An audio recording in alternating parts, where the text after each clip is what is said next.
How many of us feel like we need time off? Well, I can feel all the affirmative head nods in answering that question.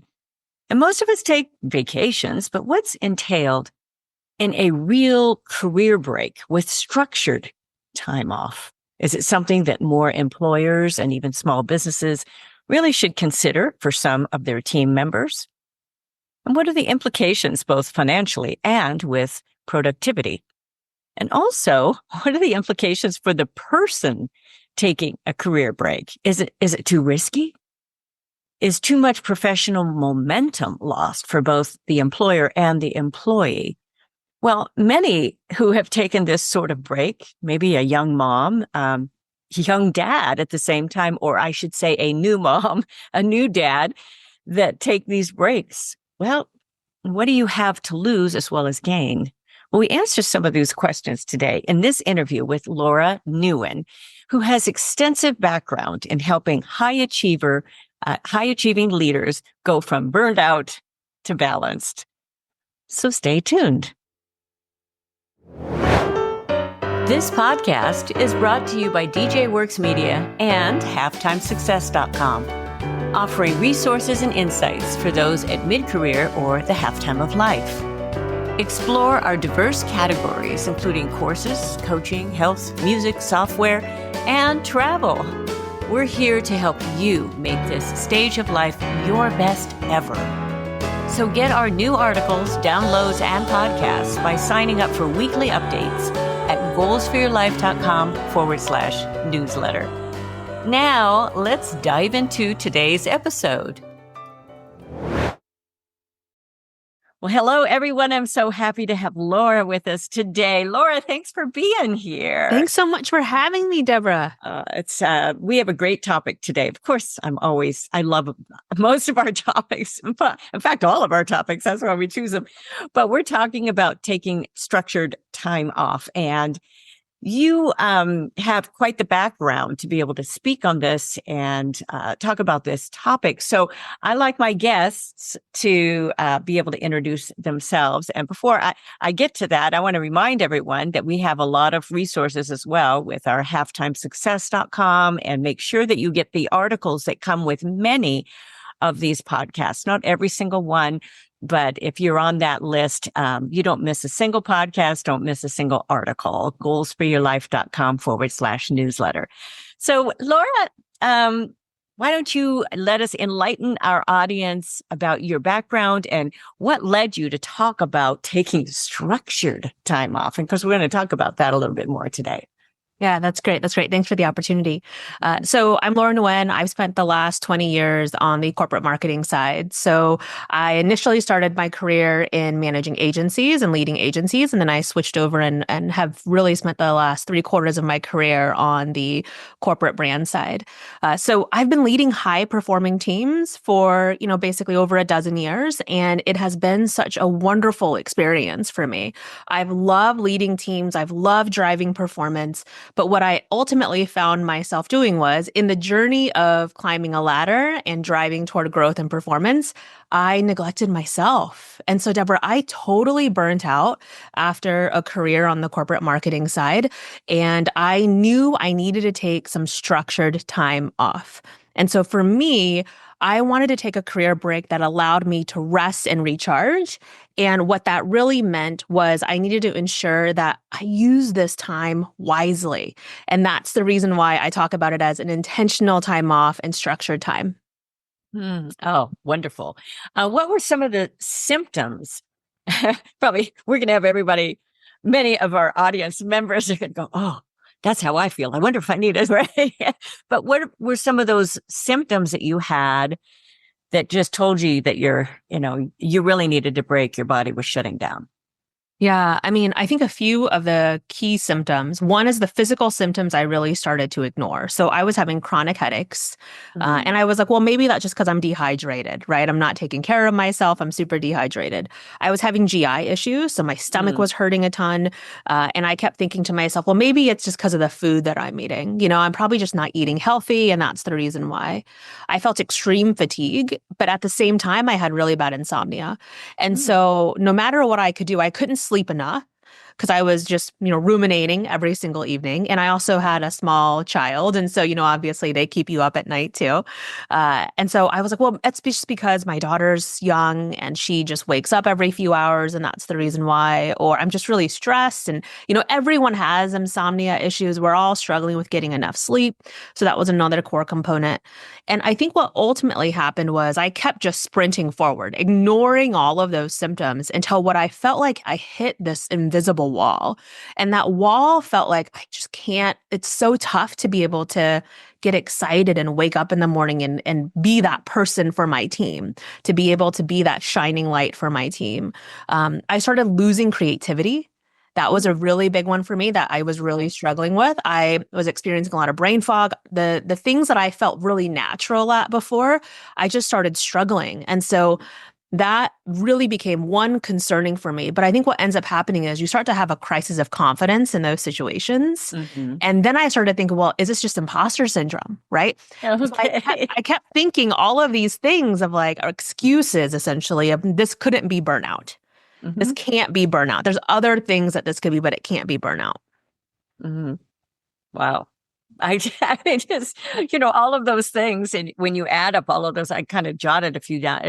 You add those together, it's just exhausting, So, Yes, yeah. I felt depleted. That's how I talk about it. I just felt like I was running on empty for so long. And no matter what I did, I could not recharge my batteries. Wow.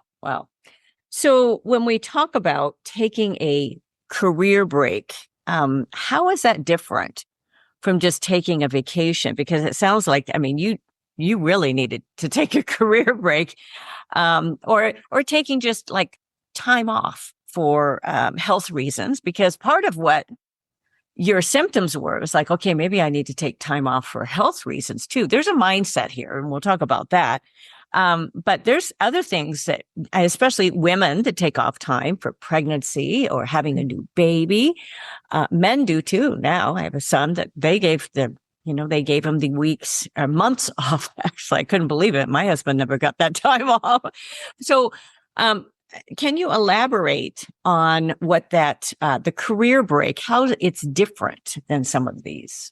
Yeah. I think when I think about a career break, I think there are aspects of it that flow into, let's say, a mental health leave or a leave of absence or whatever your decisions are and how you take time. It's even if you're in between roles, like let's say you were laid off. So it could be a career break that's involuntary, where you were maybe laid off from a role and you need to take some time in between that and the next. I think when I think about a career break, I talk about it as how are you using the time to be really thoughtful and intentional about that time? Because I think what ends up happening at the same time of, let's say, parental leave that you mentioned, Deborah, the time that we're spending during parental leave is not about recharging ourselves. It's actually extremely depleting at that time, right? Like there's a lot of bonding and beautiful experience, but it is really exhausting during that time period. And parental burnout is a real thing as well. Yeah. And so I do think that when I think about career breaks, I think about it as how are you spending intentional time off? Now, to your point, what's the difference between that and a vacation? Well, unfortunately, most of us during vacation spend time working. And so I don't know about you, but I would get up before my family got up, do some work. Let's say I need to build a board deck before, in between my vacation because I need to make sure something got done. I need to check in on my team and make sure they needed me. We're not using our vacations. And I think that is the fundamental problem, right? I wasn't using my vacation. Oh.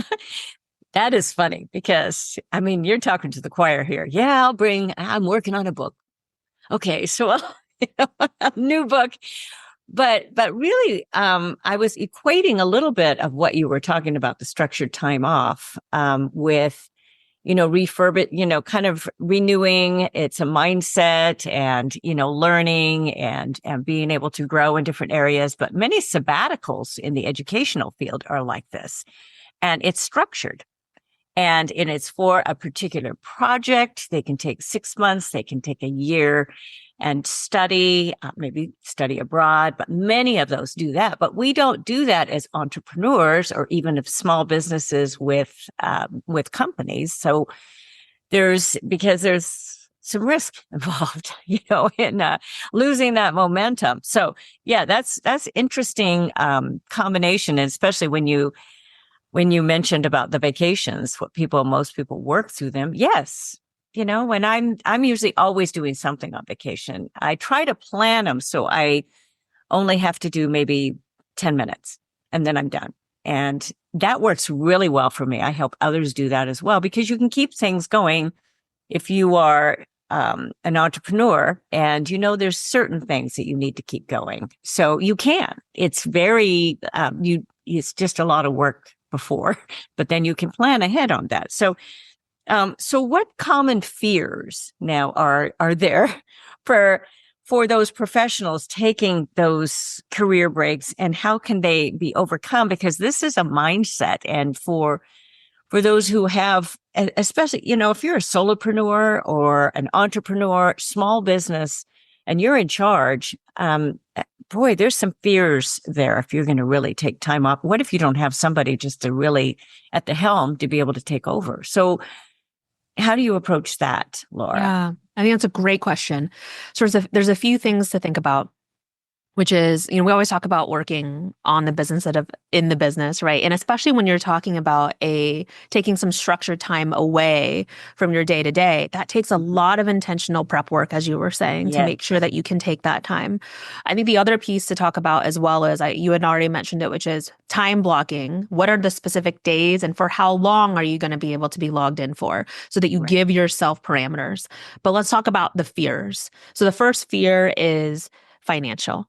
Right? It's a very natural fear. It's the first one that comes up. It makes the most logical sense. But because it's a logical question, there are logical answers, right? So what we need to do is sit down, take a look at, what our profitability looks like, how many sales do we need to make sure that we can use to compensate for that, so that way you're looking at what's the required income for the amount of time off, right? Right. So I think that one is both an emotional question as well as a logical, more tactical question. The tactical side is typically easier for us to manage. The emotional friction that we have around that is a totally different thing, right? Because it's about scarcity. Am I going to be able to do this? Am I going to just, destroy my business? What is that going to look like for me from a revenue perspective? But I think it comes down to, how do we plan that thoughtfully and intentionally? Can you find the right time of year from a seasonality perspective that makes sense for you? If you're in a consumer market, probably not the end of the year, and in November, December is probably not a great time for you, but maybe the summer is better, right? And so there's opportunities for us to think about that. And one of those key questions goes, how long? It doesn't have to be 6 months. It doesn't need to be a year. It could be, for me, I looked at it as a quarter. And so, my corporate trading very much thinks about things in quarters. And so I was like, I'm going to take Q1 off, because that way I'll give me some time to rest and recharge. And then I'll be able to be ready to go for what happens in Q2. So it's a very personal question for us to think about. The second fear that typically comes up when it aligns with, really thinking through what the emotional side of it, which is, what will people think? Right. Right. Boy, that's a mindset, and focusing on, how will people perceive you? Oh, maybe you're just quitting, or, Yep. Maybe things aren't going so well, whatever. I think the real key is, how do we let go of our ego self in this type of question and allow ourselves to really get true in, what do I want to get out of this time? So I always take that lens of what's happening, this projection that you're fearing, and turn it into, how do we reframe that mindset and focus on what are the goals that you want to achieve during this time off? So I talk about that really much as your North Star statement for your break. And so really defining that allows you to get regrounded when you start to ruminate and get distracted by those other maybe intruding thoughts, and really focus on, what am I doing this for, and how is this benefiting me, my family, my community, and my business? Because there are ripple effects that will happen for you as well. I would say those are two of the most common fears. And when you were mentioning a couple of your points that you just mentioned, were if you are very, very solid on your purpose and on your mission and why you're doing what you're doing, it really helps to combat those voices, the comparison voices, oh, I'm not doing enough, or what are people going to think? Especially with social media as it is. Well, what if I don't post for a couple of weeks? Oh, they're just going to think I quit, or, something like that, which is not true. So, and taking those breaks. Yeah. But a lot of this is that mindset to be able to do it. But I also liked your focus on planning. And this is where goal setting and really taking the time to plan. Many creatives have a hard time with this. I'm a creative. It's not just natural for me. People tell me how organized I am. I said, no, I'm not. I am not. It is a deliberate choice. I have to stop and organize. It is not a natural bent for me at all. I have learned because of the mistakes I've made and because of some of the things that have happened that I could have warded off because of planning. And so when you say about financial, that's a big part of this with the planning, or with like your, keeping everybody going in your team and how to do that. So, so when you talk about taking a break, how long? Like you said, maybe it could be a month, or it could be, a quarter. I'm sure it's different for everyone, but you help people through this. So what sort of advice, or is that dependent on what they're doing? So how do we even approach this? Yeah. So there's a couple questions that I like to try to understand, right? Which is, what type of break are they taking? So for entrepreneurs, maybe there's some flexibility, like we were talking about seasonality. It's Right. such a personal question. So for some people, they can only take, let's say, a month off. And that's okay. We just need to think about how we structure it in that way. For others, maybe they're taking a leave, where if they're working in a corporate role, they might be taking a medical leave, or they might be taking a leave of absence. That typically can be a 12-week leave, whether that's paid or unpaid. And then some organizations, about 17% of organizations, have a sabbatical program that you talked about, Deborah. Mm-hmm. And so, understanding what the benefit is within your organization is a totally different piece. So we want to understand what is a type of break you can take. What is, from a budgetary perspective, what does that look like for you? And then we also think about what's the time of life and the time of year that makes the most sense. Then the next thing we really dig into is, how do we structure that time? And so I talk about it as really 4 Ps. And so a break, and also honestly our lives, should include play, pause, plan, and pursue. And so those are my 4 Ps that I really focus on. And that's based on, evidence-based, research-backed information on how do we make sure that we're navigating through burnout for a lot of those who are going through burnout recovery, but also think about what's the recipe that makes our life, joyful and worthwhile, because we only get this one. And so we have to really be thoughtful and intentional about that. So I always talk about it as an intentional break for an intentional life, because it helps us reset and really realign what are the actions we're taking that align with who we are and the life we want to lead. Yes. Oh, I love that. That's really a great answer. And I like those 4 Ps. People need to back this up and listen to those again. And I'll try to put some of this in the notes, especially. So, but it's really good to, it's that mindset. And again, when you talk about sabbatical, there are organizations, I think, I don't know if Google does it, but some of the other organizations that have given their workers time off to do just this, of study, of exploration, of pursuing some of their own dreams. So really, I think they keep those employees on longer because they don't feel like they're just totally missing out, and they're able to explore some other areas, maybe even starting a side business, which I really recommend people do if they really want to go on their own. Start with that side business. It's very safe. And it's, you can do it on the side. You can plan and just do it little tiny steps with that. So what a great word of advice, but it needs to be intentional. That's the big word for today, I think. Intentional and planned. I think those are very, very important. And recognizing what our body needs. As women, many times we can ignore that because we're used to just going, going, going, going.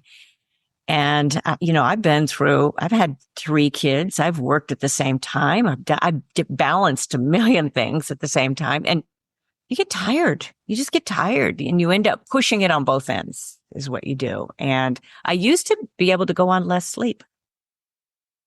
I need more I gracefully am growing older. I need a little more sleep just to make sure it's good sleep. And I still can, I have a lot of energy. So I'm still fine, but I just find that I need to pay attention to that a little bit more and to listen to the body. So I think some of your words are very, very wise there. So what words of advice do you have? Because this is a mindset for someone who is feeling burnt out. Oh, they're listening to you and go, oh, that's me, that's me, that's me. So, but they're hesitant. I can't take a break. What do I do? What do I do? So how do they approach either a boss, either themselves, a spouse? What do they do? Yeah, I think you bring up a really great point, which is I think those of us that have experienced burnout, there's a sense of loneliness. There's a sense of what am I supposed to do? I feel trapped in the situation I'm in. I don't know how to get out of it.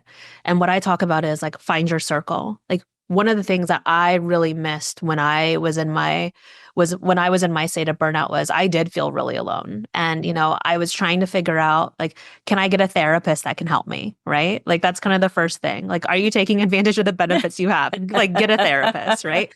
Is there a friend that a trusted, true friend who can help you just talk through your feelings? I think so often we are moving so quickly in our relationships somehow become very surface level because we're just moving through our day, right? And so especially with kids and you're going to kid activities, you're talking to the other parents and it's very surface level. Yes. And this is one where we need to find a community that allows us to truly connect. Mm-hmm. I think the other piece is, in that, whether that is a friend, a family member, or or a medical, physician that can help you through that you can truly trust. I think those are some of the core key components. And the other piece that I've created because I felt so alone was I created a community called Cove and Compass that helps people go through just this because I felt like I didn't have someone that I could connect with. And I felt really trapped and really lost. And so that's why I wanted to create a place where people could go and connect with others who are like-minded and help them through that journey as well. Oh, that's great. Now, what do you think about those that are kind of wearing their heart on their sleeve a little bit and they just post everything on social media about all of their, ooh, what's your advice there? And when you mention trusted friend, you don't want just yes people around you. You want those, I would think, they would have the capability of taking it in and say, either suck it up or, or, take some time off, give you some honest feedback on what you're feeling. And so I comment on a couple of those things because social media is so huge right now. And I see stuff when people are posting stuff, it's like, ooh, I would never think of posting that, but I'm a different generation. So what do you say on that? Yeah. I think there's 2 elements to the online side of it, which is one, social is when you put yourself into social media and you're being extremely vulnerable. The downside is sometimes there's a cathartic experience in being able to hit publish. But I think where it becomes dangerous is when people comment and maybe deny your experience. And now you're having to defend yourself. And I think that piece of it is almost more damaging. So you have to be ready for it. And because you're being so raw and vulnerable, often you're not. Often you're just sharing. And so there has to be an element of how are you protecting yourself? Yeah. So I think that's definitely the key. The second question you asked about as well around the trusted friend. I think this is one where your friends may not be the ones that will give you advice. There's typically an inner wisdom and an inner knowing of you know what you need to do. And having a really great friend are the ones that ask you the questions to allow yourself to listen to that voice and allow you to take it from an internalized point of view to an external verbalized point of view. I've been really fortunate to have really great friends that have asked me more questions than gave me advice. And, I think that's also the testament to a great coach, right? Are the Yeah. ones that lead you, right? Or ask the questions so that you can listen to your own inner wisdom. And I think that's the key, is finding those folks that can help you navigate through that. And that might mean you probably, since you have it in you, instituting a practice that might be like journaling, where Yeah. you can listen to that voice, right? Is a huge difference maker. It's a huge, yeah. Really great advice. And I talk about close circle of friends and associates. And even in your close circle, there may be only one person that you share with. But these are trusted people, lifelong people. And they're not just yes people. They're not people that are just always going to be, okay, oh no, I get a da-da-da, yes, and yeah, you can act that, you can continue that way, or, that's a true friend will say, what are you really thinking? Did you think through that decision? Those are really, they're hard to hear, aren't they? But that's a true friend that would have the guts to ask those questions. Like, are you really thinking through that? Are you really, or, kind of explain, they don't need to be a therapist. Because I think people stay much too long in therapy anyway, because they're just regurgitating everything. And are they really improving? They're just regurgitating. So that's you got to have a little timeline there, I would think. So a lot of my opinions are coming out on this, but that's, I think it's really important to be able to, have some guidelines with all of that. So, let's talk about some of the long-term benefits, because when people think, really, do I really need this? I am feeling exhausted. Is it really, really worth it? So, and maybe you have an illustration of something that you can share with a long-term benefit. Yeah. Yeah. I think the key thing to think about is that the career break is a snapshot in time. It is the transformation and the practices that are lifelong, right? It's because when you take the intentional, deliberate step to say, I give myself permission to take care of myself, you are instituting in practices that then you continue to have in your day-to-day life. So I'll just use myself as an example. And so, I took my break. It was a 3-month break. And throughout that time, I put play, pause, and plan into every single week. Wow. And so I plan an activity every week where I think about, there's this, I think her name's Cassie Holmes. She's at UCLA, and she does research on discretionary time correlated to happiness. And what's really interesting about the research is that when you have too much time or too little time, actually your index of happiness decreases. It's like a bell curve. And so really the sweet spot is around like that 5 to 7 hour block of discretionary time. And so what that means is we almost need to have enough of a scarcity around discretionary time that we can use it to our advantage. And so I talk about using weekends and treat it like a vacation. And so let's say, whether it's one day, I say on Saturdays, I think nothing about work. I'm only focused on planning something fun. And it's holidays right now. I don't know when this will air, but it's the holiday season right now. And so we're doing holiday markets, right? And so every weekend we're doing like a holiday market to just get festive and drink some hot cocoa and walk around and do some shopping, right? But it gets us out of the house into a new environment, around new experiences. And the beauty and the goal of that, right, is to be in flow, be present, and activate joy in our lives.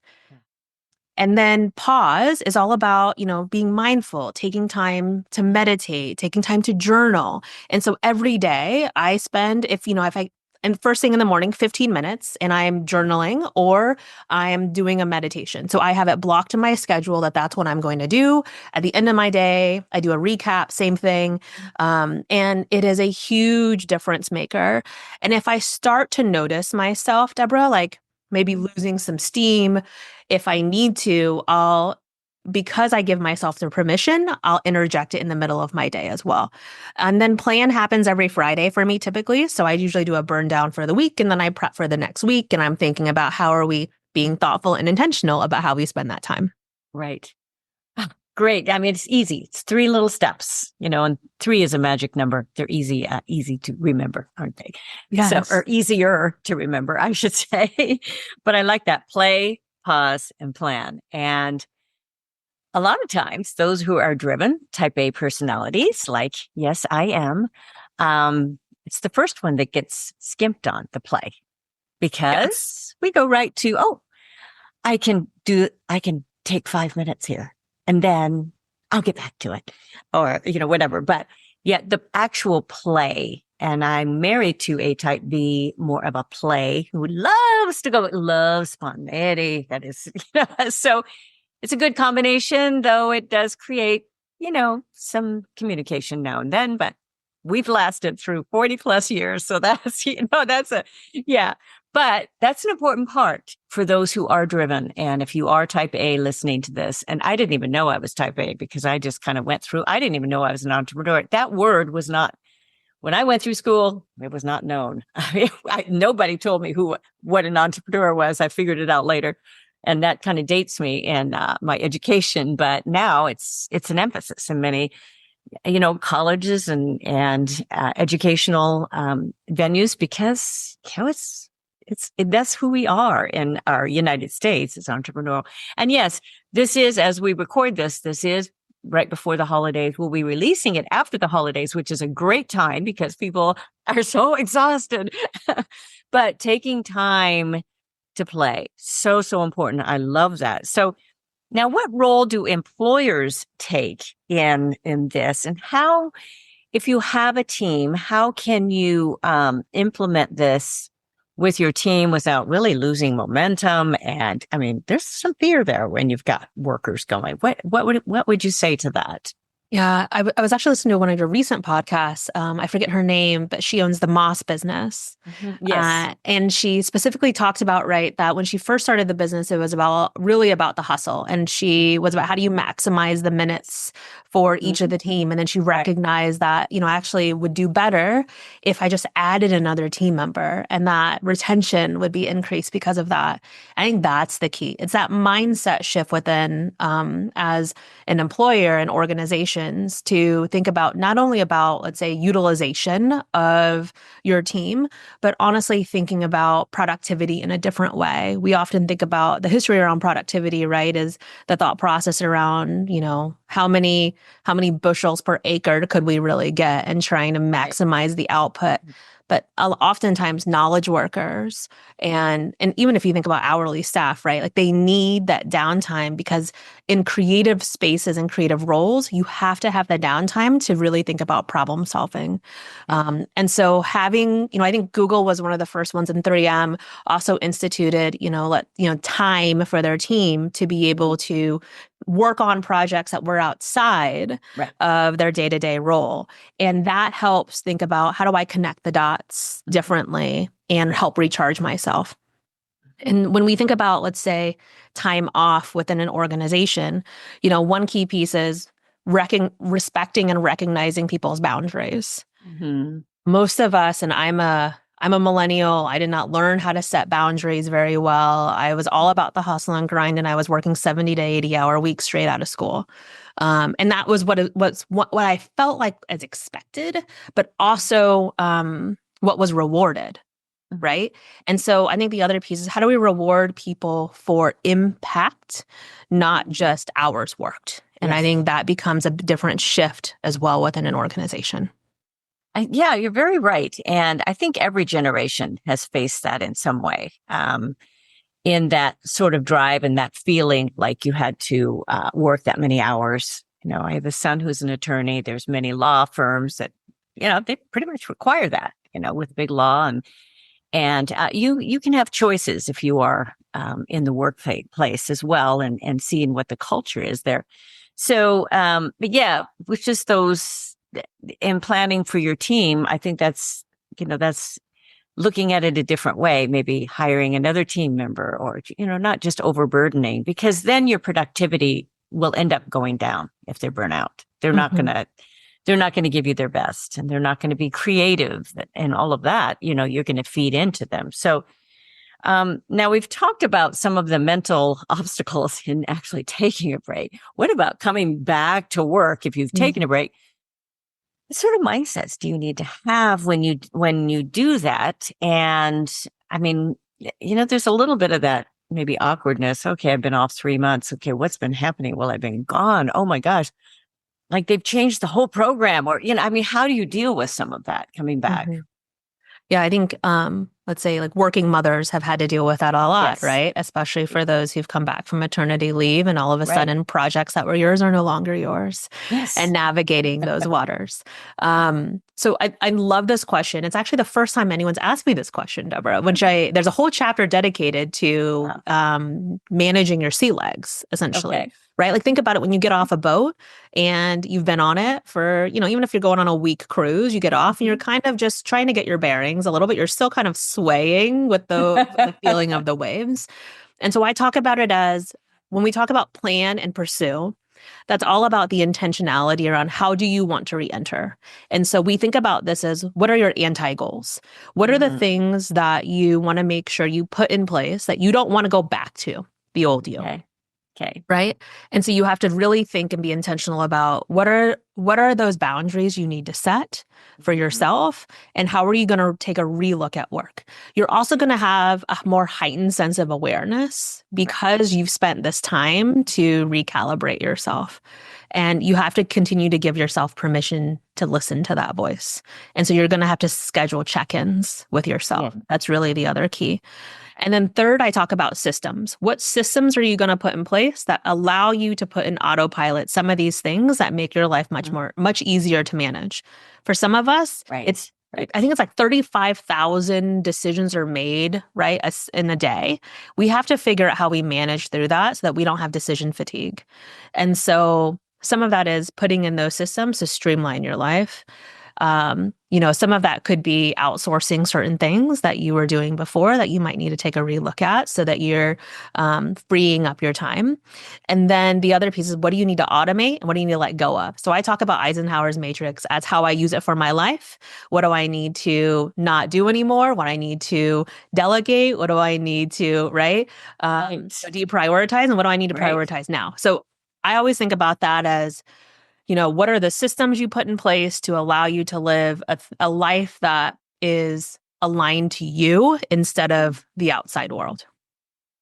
It's a really, really great point. And I really, that's where I focus a lot of my business as well, and that automation and how you can put some of those without being overwhelmed by it. But you want a life and a business that you love, and not that it's not going to control you. And that's really, really important. Even if you are working for a company, setting those boundaries and figuring out some of those ways to do your work efficiently, and you want to keep loving it. You don't want to just, be start being hateful of what you're doing or going in for work. So, well, let's as we kind of sum up a lot of this, because we've talked about a lot today. What is one, if somebody's listening to this and they're thinking, okay, there's so much in here. This was so good. What is one big takeaway that you'd like to leave listeners today? If they've listened to this and they're saying, oh, I think I'm identifying with some of those feelings, or maybe they have a team and they're almost a little afraid of just letting people, take a career break. So what sort of word of advice could you give, kind of a takeaway for people on this topic? Yeah. I mean, I think the key takeaway that I'd love people to walk away with is what's one fun thing, what's one play activity that you can do this week so that you can prioritize yourself. And then also what's one step back, pause activity that you can do to have a more holistic picture of what's going on within yourself as well as within your business, and likely what's happening in your life that will allow you to have new perspective. I think those are really the key core pieces. planning the break and going through the process of planning, taking, and re-entering the workforce after a break are after we do those two things. And so we have to make sure that we start to make changes today instead of saying, oh, I can take a break in a year. Well, now you've just kicked the can down the road because a year from now, you're going to say the same thing. Exactly. So we have to make a change today by prioritizing fun and stillness at the same time. Wow. Great advice. Yeah, and people put off going to the next step of their life over and over too. I've seen it year after year after year with certain people that are wanting to move ahead, but this, well, maybe next month. It's next year, and now it's another. It's just happened over and over again. So yeah, starting. You've got to start. That's really, really important. So great words of advice. And I think planning ahead, if you have a team, you can really help your team through this as well, because you need to plan as an employer, as somebody that's for your team, help the transition back and knowing what your workers need in coming back. And I think that foresight will help both sides, and you're going to have a much more energetic team, especially for workers that are really worth keeping on. And right now, you want to hang on to some of those workers because there's, it's hard to find good work. We're working with some construction people right now and redoing an area of our bathrooms, actually. And I tell you, they do the extras. I want to hang on to those guys. They're busy because they do such great work and they clean up every day. I love it. You don't get people that do that. And when you have that type of a worker, even if it's a worker that you brought in, you want to use them again. If you have an employee that has demonstrated, a great track record, you don't want to lose them. You want to keep them on. Very, very important. Well, Laura, let's give our audience a way to contact you. And I know you have a book, and we'll put those notes as well into the show notes so everybody can click in on that. But just for people that are just listening, how do they contact you or get a hold of you and find out more about you? Yeah, great. Thank you for that. Yes, my book, Career Break Compass, is available anywhere books are sold, but you can get it on Amazon. The Audible and Kindle version are out as well. So if you would prefer to listen, you'll listen to my voice reading it, which is always fun. And you can find me online. So you can find me at lauranguyen.co. That's LauraNguyen.co. Or you can also find me on LinkedIn. So any of those ways, you can reach me there.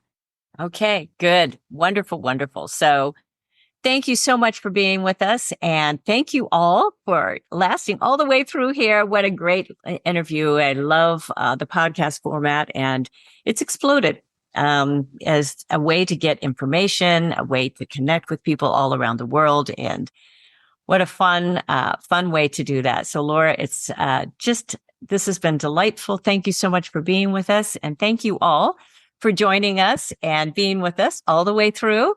And I will look forward to being with you again. Make sure you get our updates because you don't want to miss a single one. I'll look forward to being with you again next time. So bye-bye for now.